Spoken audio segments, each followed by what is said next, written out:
Universal News TV, votre chaîne d'information la plus crédible. Le professeur Ouanangini parle de prime abord de la flambée identitaire ou de surenchère identitaire. L'identité ethnique et l'identité ethno-régionale sont instrumentalisées dans les luttes politiques qui en cours aujourd'hui au Cameroun, précise le professeur Ouanangini. Le professeur Ouanangini ira plus loin en démontrant que la BAS est un groupe proto-terroriste. Il leur manque seulement les moyens, mais l'esprit en lui-même est typiquement terroriste et fasciste. Écoutons maintenant les points de vue des différents analystes. Écoutons. Madame Calix Beyala, pour le professeur Nkumbondo, le meeting de Bafoussam, c'était du folklore pour répondre aux attaques. Donc le chef de l'État camerounais a été victime à Genève, mais il y a des gens qui sont régulièrement victimes des attaques. On n'a même pas eu réaction suite aux attaques dont a été victime le sultan de Bourbon-Joya. Non, je suis désolé de vous le dire, professeur. J'ai suivi votre brillante démonstration, mais je me porte un peu en faux. Je vais vous dire pourquoi, parce que vous ne pouvez pas dire que le président de la République a été élu par 3 millions de Camerounais, donc il a la sous-moyenne. Ce n'est pas comme ça qu'on raisonne en matière démocratique. En matière démocratique, c'est par rapport au nombre d'inscrits et de votants. Je vais dire que si cette jeunesse dont vous parlez était si consciente que celle-là, elle se serait inscrite sur les listes électorales, elle aurait été votée. Ça, c'est très important de le souligner. Je vais dire que personne n'a empêché. Je ne pense pas quelqu'un d'aller s'inscrire et d'aller voter. Et après contester les résultats parce qu'on n'a pas été s'inscrire, moi j'ai toujours voté, hein, parce que je tiens à ce que ma voix soit exprimée.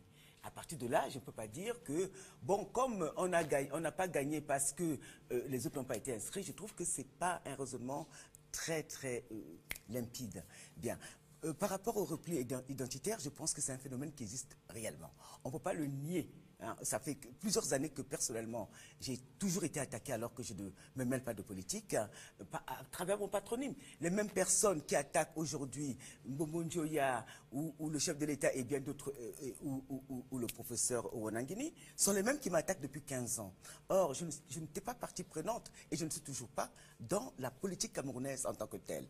Pourquoi m'attaquent-ils? Ils m'inventent des histoires, ils m'agressent parce qu'ils estiment qu'à travers mon patronyme, j'appartiens à un groupe. Ça, c'est une réalité qui n'est pas seulement une réalité politique, hein, c'est une réalité sociale qu'on vit au quotidien, aussi bien à l'étranger, à Paris, qu'ici au Cameroun. Il y a quelque chose qui se passe et on devrait tous se mobiliser pour combattre cela. On ne peut pas dire que parce qu'on est d'un parti politique, qu'on est un opposant, on doit nier le phénomène et dire que ce sont les dirigeants qui l'ont créé. Quand monsieur, dont je ne prononcerai pas le nom, a appelé plusieurs fois à m'agresser, qui a appelé au génocide et qui a appelé à m'agresser, était-ce pour des raisons politiques? Non, c'était pour des raisons tout simplement ethniques. Aujourd'hui, je peux l'affirmer parce qu'il a estimé, il ne savait pas que mon père était justement de sa propre région.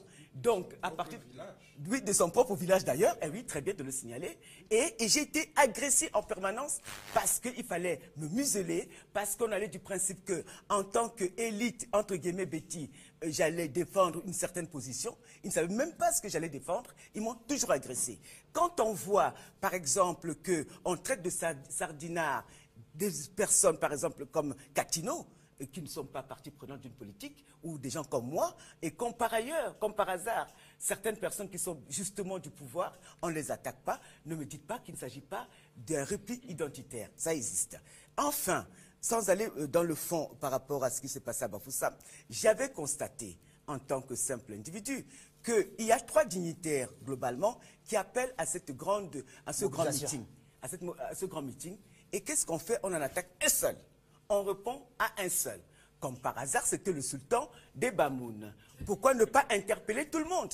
Moi, ça m'aurait arrangé que Kouété soit interpellé et insulté, que Niat soit interpellé et insulté. Ça m'aurait rassuré quant à la démarche intellectuelle, quant à la sincérité de la chose. Or, à chaque fois, je constate que ceux qui sont interpellés n'appartiennent qu'à certains groupes et pas à d'autres. Ceux qui sont insultés n'appartiennent qu'à certains groupes et pas à d'autres. Je pense qu'il serait temps. Je ne parlerai pas de tribalisme parce que le mot ici est mal utilisé.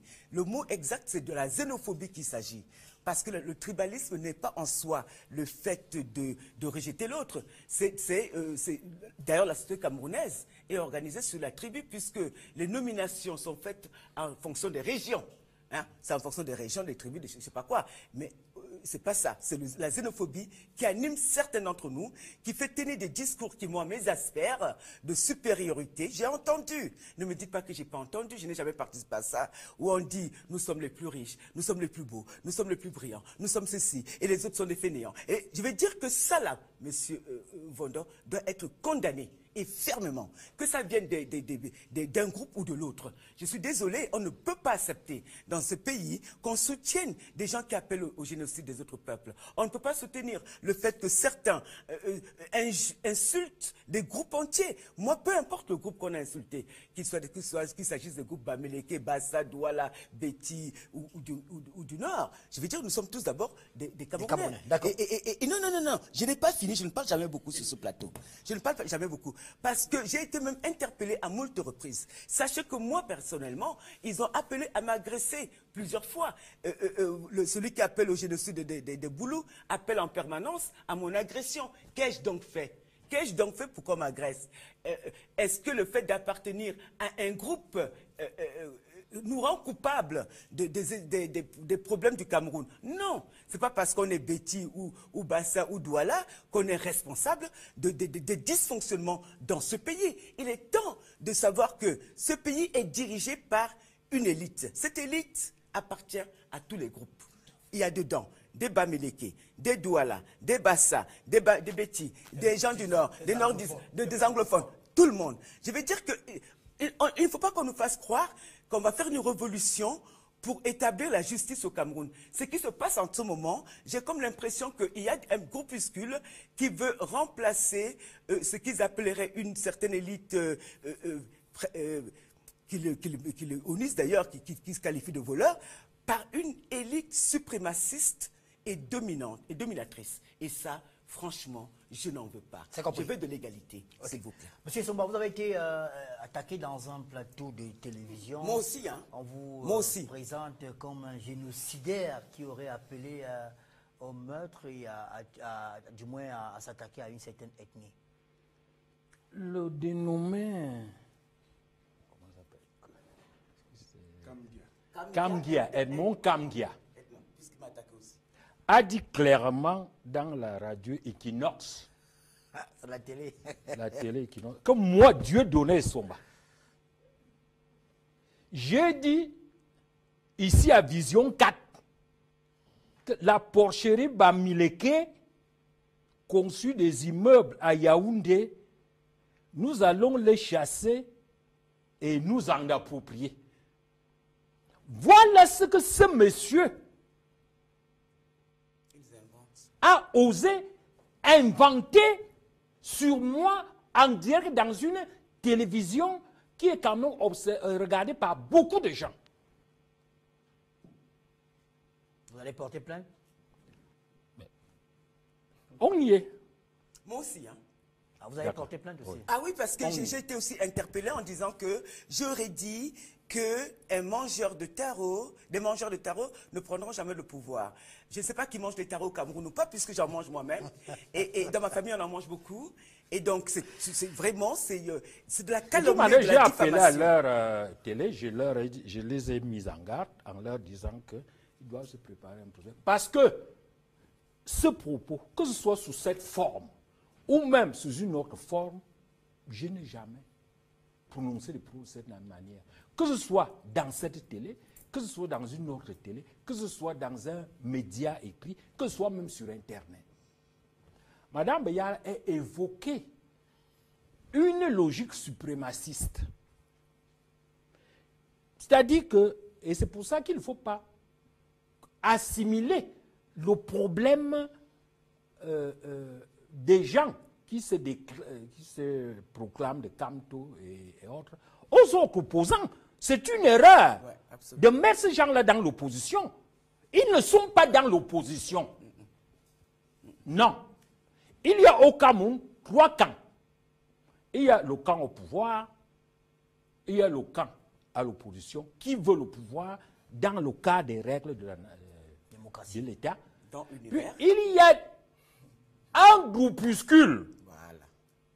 nourri dans des cercles idéologiques ultra ethnicisés qui leur ont mis en tête que leur groupe représente démographiquement le groupe le plus nombreux, économiquement le groupe le plus puissant et ontologiquement le groupe le plus intelligent, et qu'il n'est pas normal que d'autres groupes aient le pouvoir politique en dehors d'eux.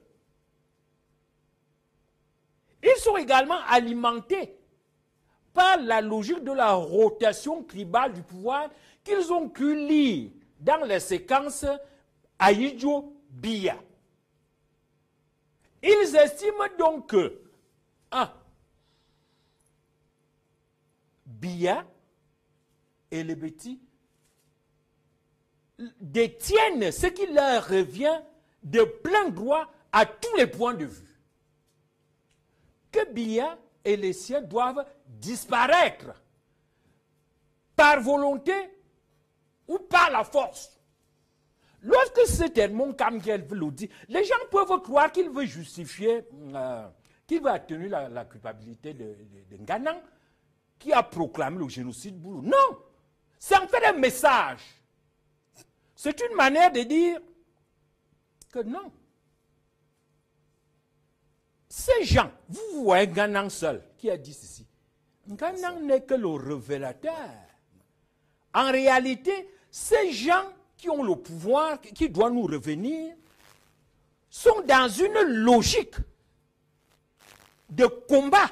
Ils se préparent à nous attaquer. Parce que ce groupuscule n'arrive pas à comprendre que sa communauté ne prenne pas les armes pour imposer sa suprématie. Elles y s'impatientent.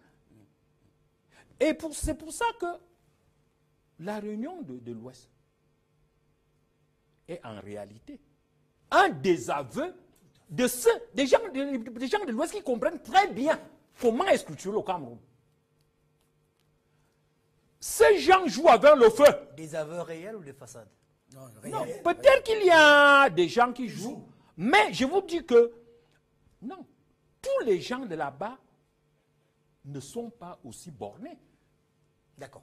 Le Cameroun a des rapports de force réels qui ne correspondent pas à la mythologie qu'ils développent dans leur groupuscule sectaire. Merci beaucoup. On va écouter le professeur Ounangini avant de... Allez-y, professeur, sur la question. Ne m'arrêtez pas de vous poser une question. Je veux votre avis sur le meeting de Bafoussam et sur le repli identitaire qui semblait être la réponse du meeting de Bafoussam. D'abord, rapidement, sur le repli identitaire, de manière rigoureuse, il faudrait plutôt parler de flambée identitaire ou de surenchère identitaire. Ça veut dire un temps dans lequel l'identité, notamment l'identité ethnique et l'identité ethno-régionale, sont instrumentalisées, ces identités-là, dans les luttes politiques et sociales avec une certaine intensité. On y reviendra. Le meeting de Bafoussam n'est pas simplement une réaction à l'action du groupuscule d'oligans fascistes que sont la BAS, parce que la BAS, je vous l'ai déjà dit, c'est un groupe proto-terroriste. Il leur manque seulement les moyens. Mais l'esprit est un esprit typiquement terroriste et fasciste. Absolument. Ce groupe-là donc a agi contre le président Biya en visite dans la Confédération helvétique avec la logique qu'on connaît, qui est toujours une logique hors la loi, même en Suisse. On leur dit manifester ici. Ils refusent d'aller manifester là où on leur a dit de manifester. Ils veulent venir manifester devant l'hôtel, entrer dans l'hôtel et ils prétendent même aller capturer le président Biya.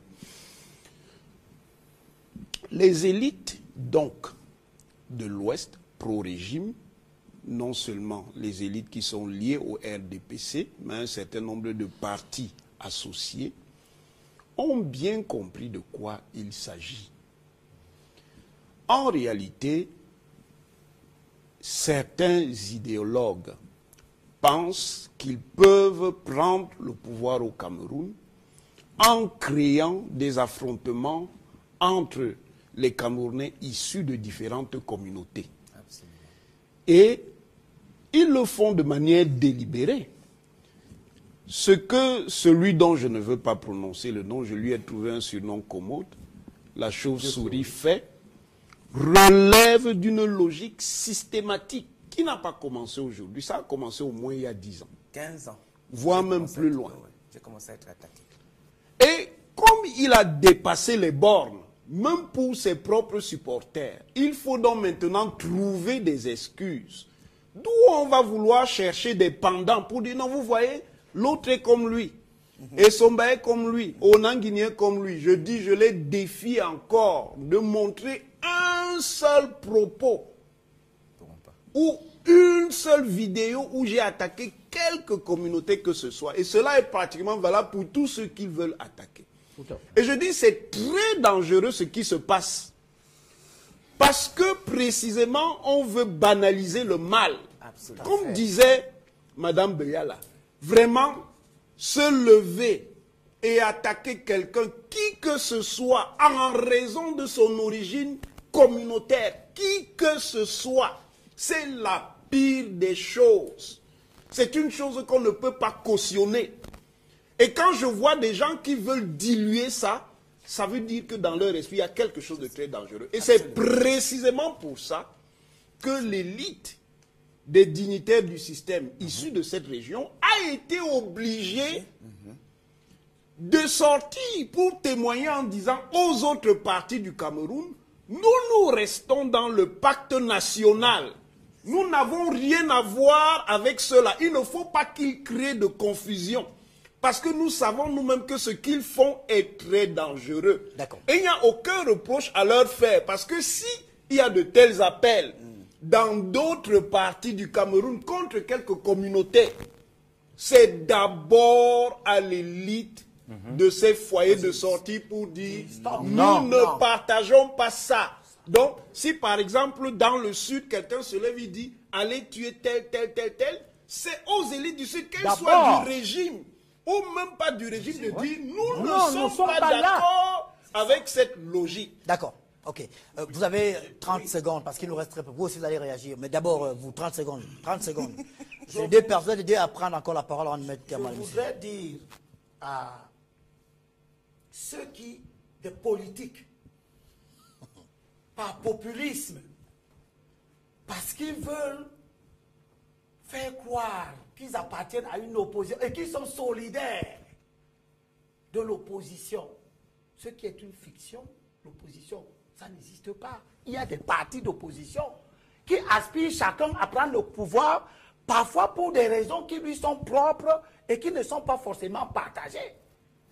Je veux dire... Si vous permettez, très rapidement, à l'intention de mon collègue le professeur Nkonvondo, son propre candidat a été abondamment attaqué pendant la campagne présidentielle, non sur des bases idéologiques, mais sur les bases de la même logique de la controverse ethniciste et même ethnofasciste. Il nous reste très peu. Il faut faire très attention avec ce qui se passe. Il faut faire très attention avec les actes de la base.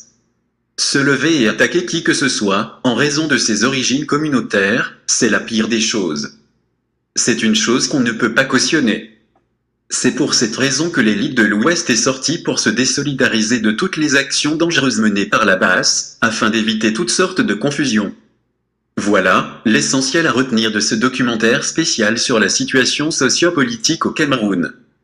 Ici, Jean-Philippe, pour Universal News Télé. Merci de suivre Universal News TV sur YouTube. Nous vous rassurons que les informations que nous diffusons au quotidien sont suffisamment crédibles. Alors, n'hésitez pas à liker la vidéo si elle vous plaît, et si vous êtes nouveau sur la chaîne. N'oubliez pas de vous abonner et d'activer la cloche de notification pour ne pas rater nos prochaines vidéos.